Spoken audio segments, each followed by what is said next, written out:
Now the time came to eat the fruit. Yeah, they had their food perhaps, and now it's time to eat the fruit. So these ladies, they picked up the fruit and they started cutting the fruit to eat it with knives. Now at this moment, the wife of the finance minister, yeah, she called Yusuf AS to walk into the hall where they had this table and all the women were gathered. So as Yusuf AS walked into the hall, all the ladies, they were just mesmerized. They were just mesmerized. They were shocked and taken aback, and they couldn't believe that he's a man. They said, "Oh, he's not a man. He's an angel. No. He's a noble angel. He's a noble angel." And in that, they lost their senses almost. They started cutting their hands. So instead of fruit, they cut their hands.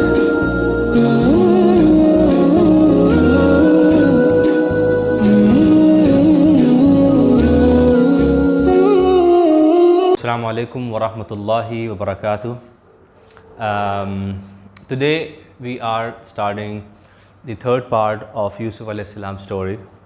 And last week we talked about how Yusuf AS was sold, and the finance minister of Egypt, he bought him, and then his wife tried to do something bad to Yusuf AS, and then he ran away, and then the finance minister came to know about it, and he told his wife that be quiet. He told Yusuf AS, be quiet and don't tell this to anybody. And he told his wife to seek forgiveness from Allah and leave all these things. Now, what happens once this episode happened? The news spread in Egypt. The news spread in Egypt that the wife of the finance minister, such a rich lady, such a powerful lady, she tried to do bad things to Yusuf AS, her slave. They didn't like it. Yeah, they say, "Oh, she is such a lady and she's doing such thing to her slave. Yeah, she deserves better. She could have done better." So they were not happy about, and they were gossiping. The ladies are gossiping in Egypt, and she came to know about it, and she was not happy. So she wanted to teach these ladies who were gossiping and talking trash a lesson. What she did, she sent an invite to all the ladies of Egypt, an invitation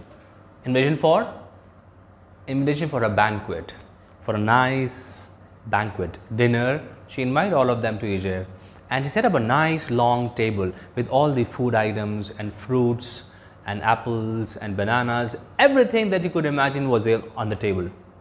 She invited these ladies. The ladies came all ready for the banquet, and she had the most expensive spoons and forks and plates and dishes and everything that was required for this fancy and for this luxurious banquet.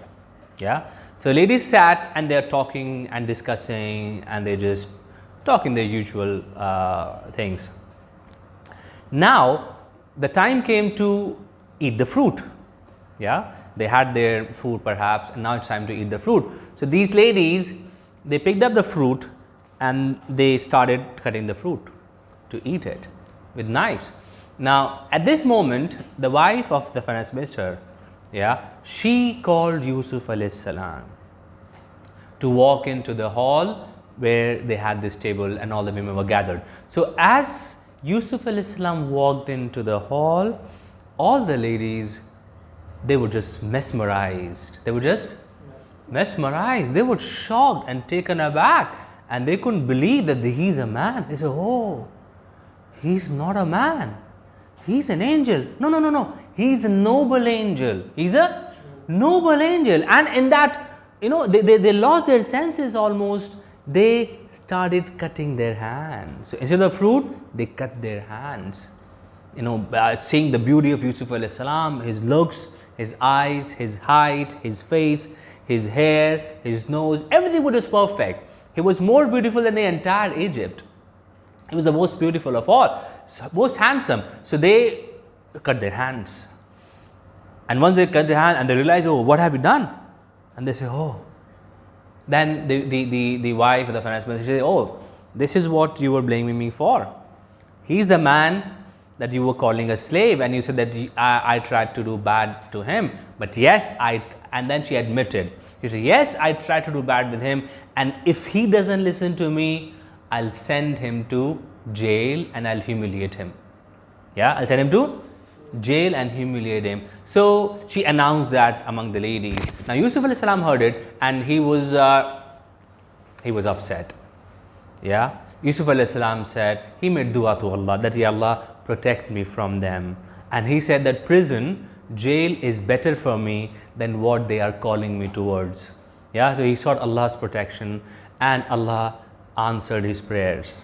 Yeah, and Yusuf alayhi salam was sent to jail for no fault of his. He was thrown into the prison, and this matter also ended. Fine. Now in the prison, Yusuf alayhi salam is spending his time. He's done nothing wrong, no mistake, but still he's in prison. So in the prison, there were other prisoners with him, and one day two of them came to Yusuf alayhi salam. One of them was the cupbearer of the king. Who's a cupbearer? The cupbearer who serves drinks to the king. He was a cupbearer. He was in jail for some reason. And the second person was the baker. He was a baker who bakes things. Yeah. So they both saw a dream. Both them saw a dream. And they came to Yusuf Islam. They said, "Oh Yusuf, you appear to be a nice and pious and religious man. We have seen these dreams. Could you please help us interpret them? Help us? Tell us the interpretation of the dream. Tell the meaning of these dreams. Tell us the explanation of these dreams." So the cupbearer said that, I saw that I am pressing wine. I'm pressing wine. I'm taking out wine from maybe grapes or some other fruit. And the other person, the baker, said that I saw that I have bread on my head and birds are eating from it. So they requested, please tell us about the interpretation. And Yusuf alayhi salam said, I'll tell you the interpretation later on. From what Allah has taught me. Allah gave him the knowledge. He was a prophet. He knew the interpretation of dreams. So after some time, they again went to him, and Yusuf alayhi salam told them the meaning and interpretation of the dream. He told the cupbearer that you would serve wine to your master, the king. That's interpretation. That you would again serve him wine, which means you would be released from the prison and again serve your master, the king, wine. I told the cupbearer, the baker, that you would be executed. You would be, what's executed? You would be killed. You would be executed, and birds would eat from your head. Birds would. So maybe his dead body would be hanging out in the open, and birds would eat from his head. Maybe. So he told this, and that this matter has been decided by Allah, and that's how it's going to happen. And he told the cupbearer that when you go to your master, please mention my name to him, because I'm here. I'm an innocent person. I'm here for no reason. Okay. So and it happened as Yusuf alayhi salam had foretold, as he had interpreted. Yeah.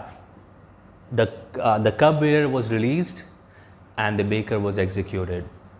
Now the cupbearer, once he released and he went back to his master, the king, Shaitan made him forget about Yusuf alayhi salam. Shaitan made him forget about Yusuf alayhi salam, and Yusuf alayhi salam stayed in prison for more years, for many years. How many years? We don't know exactly, but he had to stay in prison for many years, and he's spending his life in the prison. Now imagine Yusuf alayhi salam was in the well, darkness of the well, where he is lonely, nobody is there. Allah saved him from the well. Yeah. Then he was a slave in the palace, and there was this fitna and trial of the ladies. Allah saved him from that. And now he's in prison, and he's again lonely. Yeah. So Yusuf alayhi salam spends many more years in the prison. Then one day what happens? The king sees a dream. The king sees a dream. And some say that he saw the same dream many times. In the dream, he saw 7 fat cows. 7 fat cows. And he saw 7 thin cows. 7 thin cows. And he saw that the 7 thin cows are eating the fat cows. eating the, and he saw seven stalks of fresh grain, fresh, maybe wheat, maybe some grain, and he saw 7 dried stalks of grain. And he got up from his dream and he went to his advisors, his chiefs. He said that I saw this dream, tell us what does it mean. The chief says, oh, these are just random dreams and they have no meaning. They have no meaning. We don't know the meaning of these dreams, and they could interpret the dreams. Now the king was, he grew restless because there is this dream, and what's the meaning, nobody knows.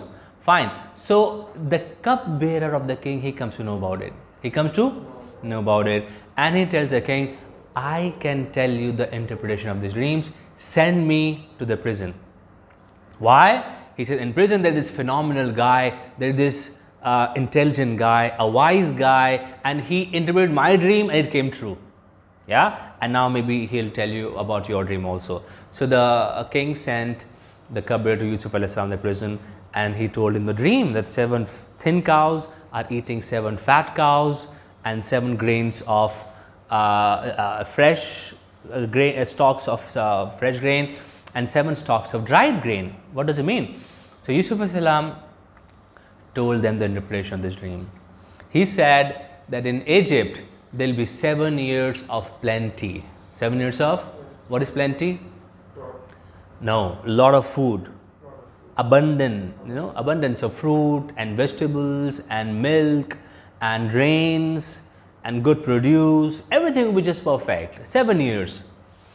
And after 7 years, there will be 7 years of drought. 7 years of, what is drought? Nothing. Famine. Nothing grows. No rain. No produce. Animals die. Rivers dry out. Ponds and lakes dry out. So it's a bad situation. Yeah, less food. It's 7 years of plenty, 7 years of surplus, 7 years of drought, and how many years total? 14. 7 plus 7. 15th year, it'll be a year of plenty again, and you would have a lot of food and a lot of produce for this 1 year. So he said that you have to, for the first 7 years, when it's plenty, you have to eat what is required, not more. Eat what is required and stock the rest. Stock the rest.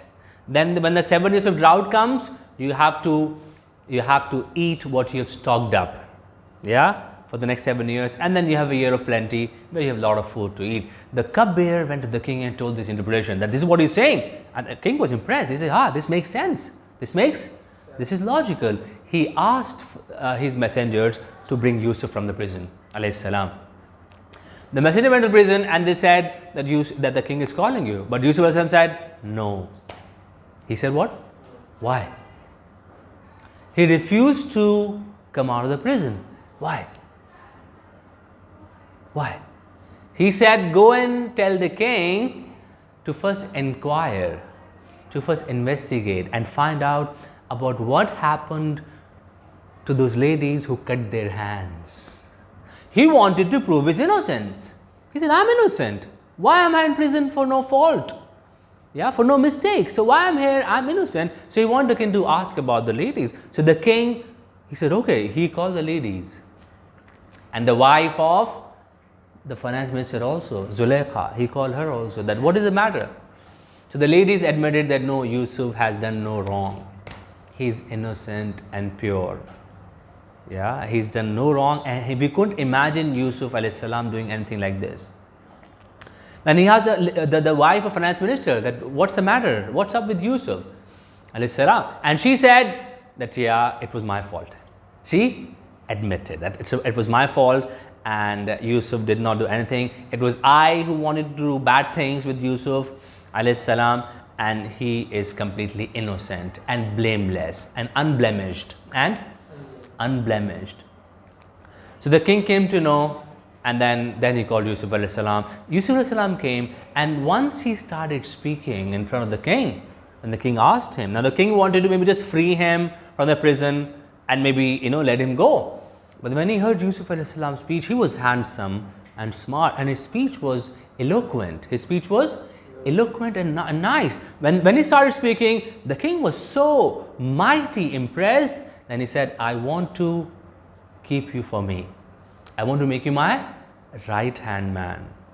So I want you to be my advisor. So he kept Yusuf AS in his service, and then he wanted to give him a big post. Yusuf AS said that make me in charge of the finances of the, because now you have, the economy is in trouble.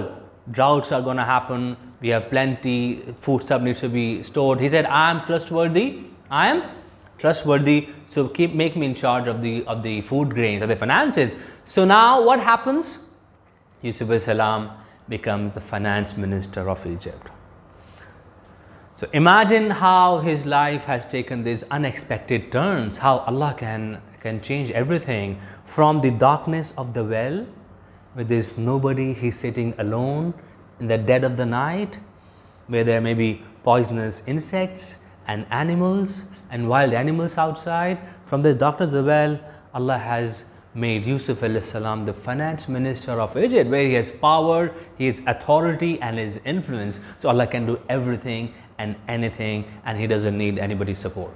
Yeah, so this is a story. Now Yusuf AS has become the finance minister of Egypt, and now he's been put in charge of the food grains, of the finances, of the economy, so that he can handle the economy well during these years that are going to happen, and the economy, he could run the economy well. So this is this week's story, inshallah.